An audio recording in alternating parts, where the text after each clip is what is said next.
So I want you to imagine sitting in a fertility clinic. Okay, setting the scene. Right? The fluorescent lights are buzzing. You're already exhausted from the physical and emotional toll of the whole process. Oh, absolutely. The toll is massive. Yeah. And then the doctor hands you a report. But instead of just finding out if your embryo is viable, you are handed a menu. A menu. A literal menu. It forecasts a future child's risk of diabetes. It calculates, like, their chances of high intelligence. It even predicts their height. Which is wild to even think about. Exactly. So the question is, would you look? And more importantly, if you had the power to choose, where exactly would you draw the line? Yeah, that is such a heavy, almost impossible scenario. Welcome to another My Mind MashUps Deep Dive, where we unravel mysteries, spark curiosity, and make sense of complex ideas together. And this scenario, it's actively unfolding right now in 2026. Like, the technology is completely outpacing our ability to figure out what to do with it. It really is. But before we unpack all of that, we want to briefly thank our Buy Me a Coffee supporters and everyone out there listening to this deep dive. Yes, thank you so much. If you enjoy what we do, please take a second to follow, subscribe, like, share, comment, and support us through the link in the description. We really couldn't do this without you. So true. And our mission for today's deep dive is basically to tear down this sci-fi catch-all phrase that we hear everywhere in the media right now, the designer baby. Right, because that term is incredibly misleading, isn't it? It is. It hides a very complex, kind of fragmented reality. So we are going to map out the actual boundaries of reproductive genetics today. Because it's not just one thing, it's a whole spectrum. Exactly. Yeah. We'll look at how the industry moves from, diagnosing known diseases to ranking statistical risks to attempting to select cosmetic traits, and finally, the ultimate threshold, rewriting human DNA. And as we navigate this map, I'll be anchoring us in the hard scientific data, the clinical validity, the methodological caution. It's keeping us grounded in the facts. Yeah, because I want to look really closely at what the research actually proves versus what clinics are merely marketing to, well, vulnerable patients. And I will be looking at the human consequences, the cultural beliefs, the testimony of the disability rights community, and just the profound social and spiritual weight of these choices. Because it's not just a math problem. No, not at all. Parsing human biology through an algorithm isn't just about medicine. It asks fundamental questions about what it means to be human and who gets to decide whose life has value. Well said. So let's start with where this technology actually began, because the foundation here is highly established and clinically validated. Right, step one, the origin. Yeah. It starts with IVF, in vitro fertilization, where eggs are fertilized outside the body. Then comes the embryo biopsy. Which sounds intense, but it's a standard procedure now. Very standard. A clinician takes a tiny number of cells, usually from the part of the embryo that will eventually become the placenta, and sends them off for genetic testing. Yeah. And the most established, universally accepted use of this is PGT-M, which stands for pre-implantation genetic testing for monogenic conditions. And families generally utilize this when they have a known, just devastating history of a specific genetic disorder. Exactly. Yeah. We're talking about single gene conditions where if you have this specific genetic variant, you are almost absolutely guaranteed to develop the disease. Like cystic fibrosis or Huntington's disease. Yes, or spinal muscular atrophy. And the science here is incredibly robust. Major medical bodies like the American Society for Reproductive Medicine, the ASRM, and the UK's HFEA, they fully support this. Because you were looking for one specific thing. Right, one specific genetic variant that causes a severe disease. It is essentially like scanning an entire manuscript to catch one very specific known typo that you already know would completely ruin the story. I like that analogy. Thanks. The target is specific, the mechanism is known, and the outcome is predictable. And when you listen to the testimonies of families carrying these variants, the emotional weight is just staggering. Oh, I can only imagine. For them, this technology isn't about vanity at all. It is about reproductive autonomy and breaking a cycle of intergenerational grief. Because they've seen it firsthand. Exactly. Many of these families have watched relatives suffer from the exact same condition for generations. Utilizing PGT-M allows them to avoid the trauma of a late-term prenatal diagnosis or, a heartbreaking termination. Yeah. The origin of this technology is deeply compassionate. It is. And I look at the medical pragmatism of this and I see a profound tool for preventing suffering. Yeah.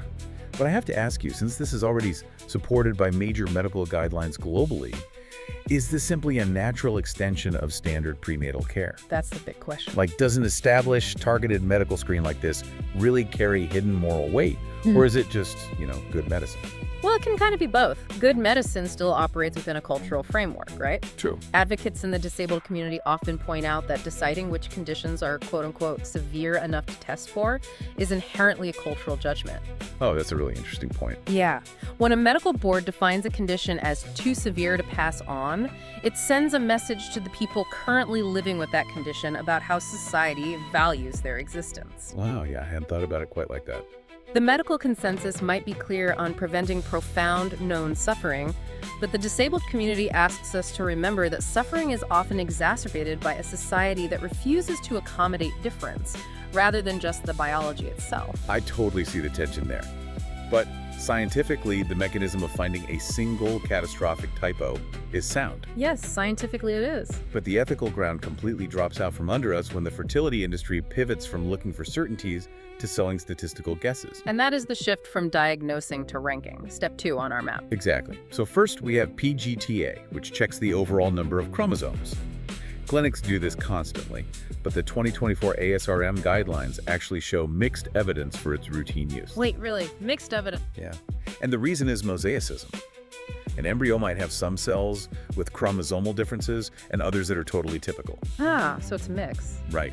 We have documented cases where embryos flagged as abnormal by this test were implanted anyway and resulted in perfectly healthy live births. That is wild. Because the cells they biopsied from the outer layer didn't represent the inner mass that becomes the fetus. So more data does not automatically produce a better clinical decision. Not at all. Sometimes it just produces more anxiety and results in, well, discarding viable embryos. And that anxiety is compounded immensely by PGT-P polygenic risk scores. This is the controversial one. Very. This is where companies in the U.S. like LifeView and Orchid market the ability to rank embryos for risks of complex conditions like heart disease, diabetes, or schizophrenia. So instead of looking for one gene, they look at thousands. Exactly. Thousands of genetic variants across the genome, and they run them through an algorithm.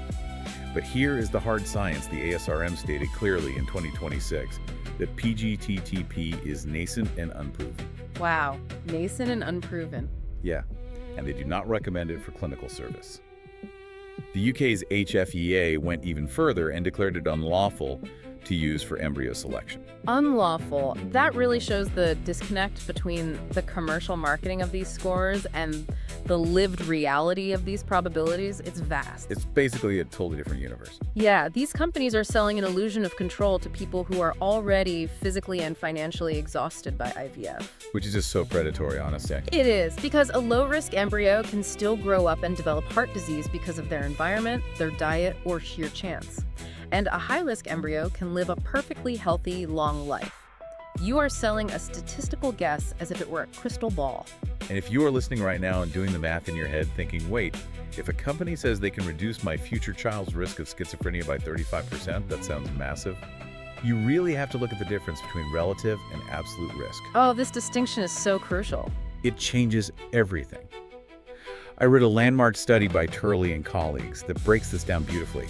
A 35% relative drop sounds incredible in a glossy brochure. Right, it sells the product. But remember, parents are choosing among sibling embryos. These embryos already share 50% of their DNA with each other, and they're going to be raised in the exact same household environment. The baseline genetic similarity is already incredibly high. Exactly. Therefore, the variance between them is incredibly small. Yeah. That 35% relative drop might translate to an absolute risk reduction of less than 1 or 2%. Less than 2%. That's practically nothing. For some conditions, the absolute risk reduction is as small as 0.12%. That is just wow. And we haven't even touched on the ancestry bias problem yet. Oh, the databases are fundamentally skewed. Completely. Genome-wide association studies these massive databases. These predictive models are built on historically collected data, overwhelmingly from white European populations. So if you are not of European descent, the predictive power of these algorithms drops significantly.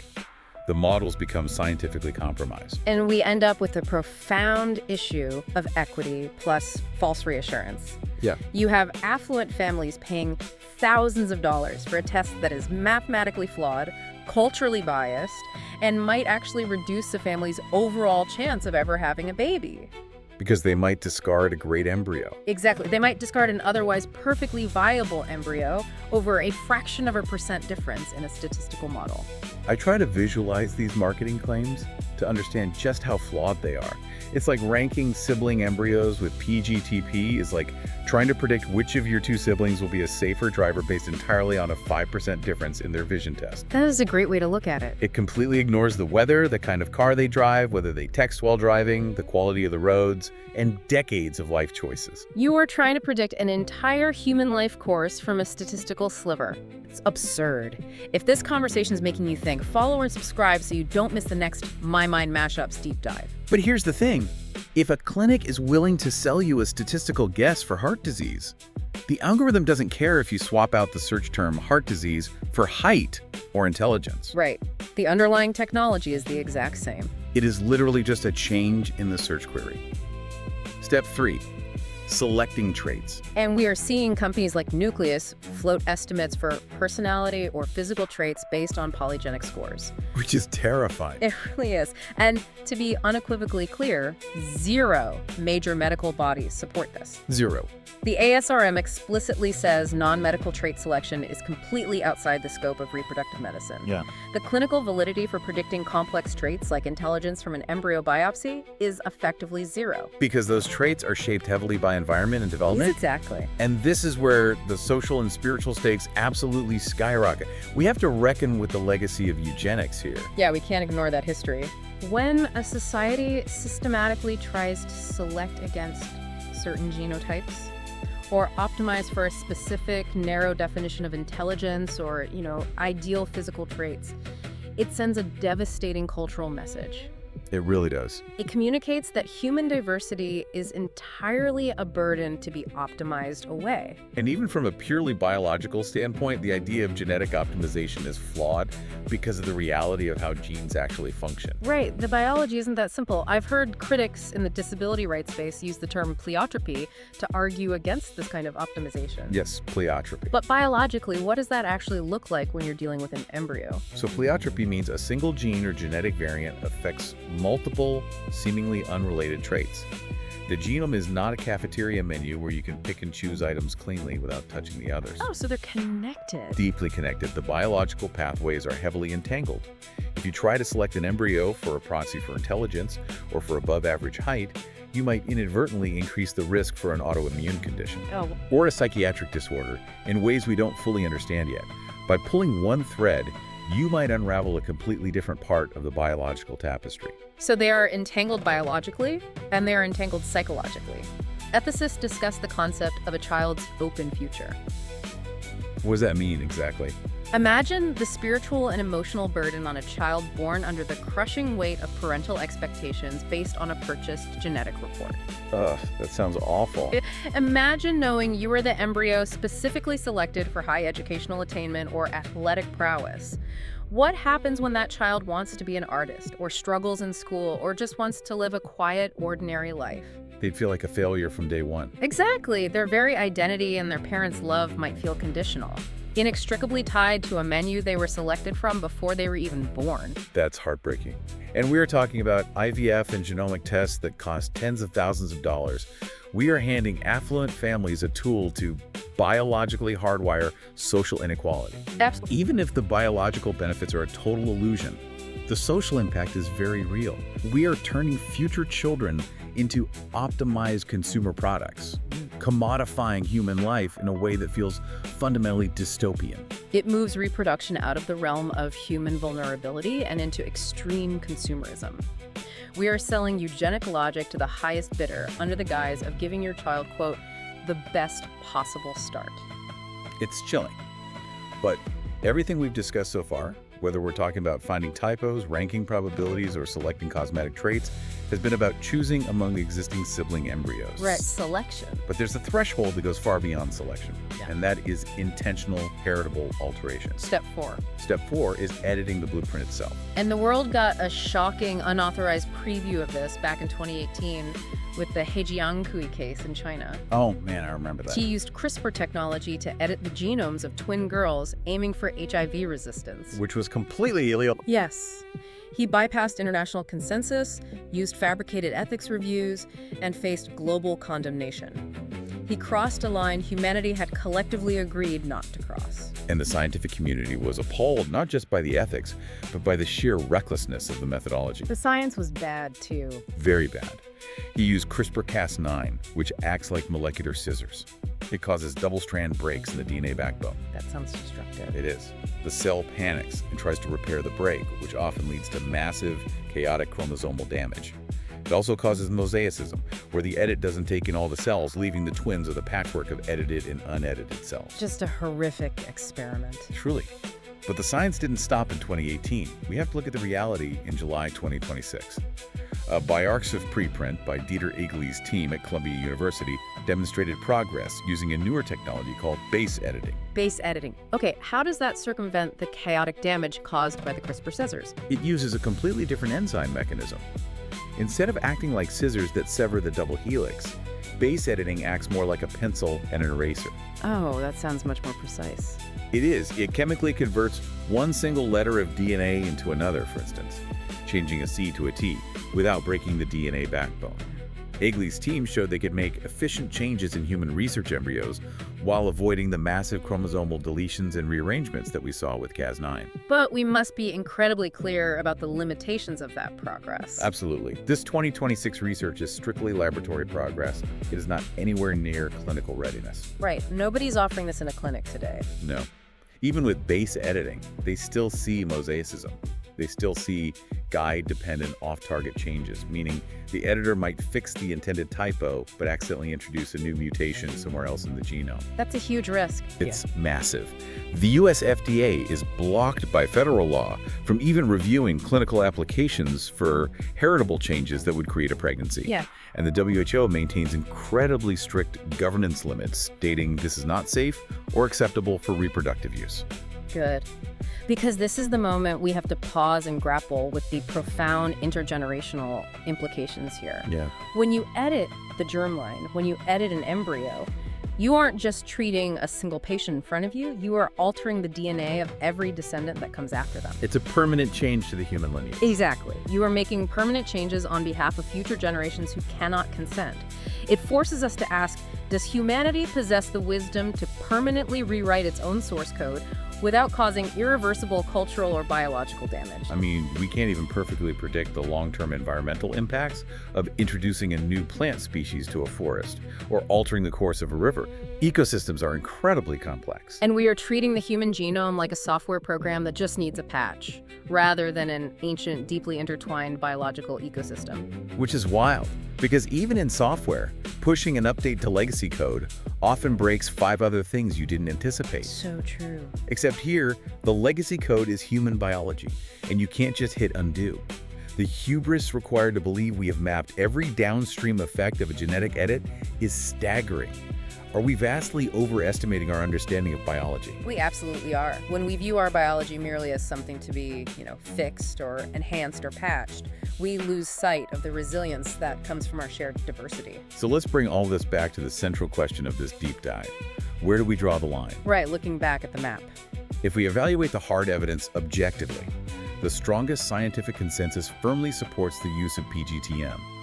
It is a valid, clinically proven tool for preventing severe, known single-gene diseases. Oh, the typo checker. Exactly.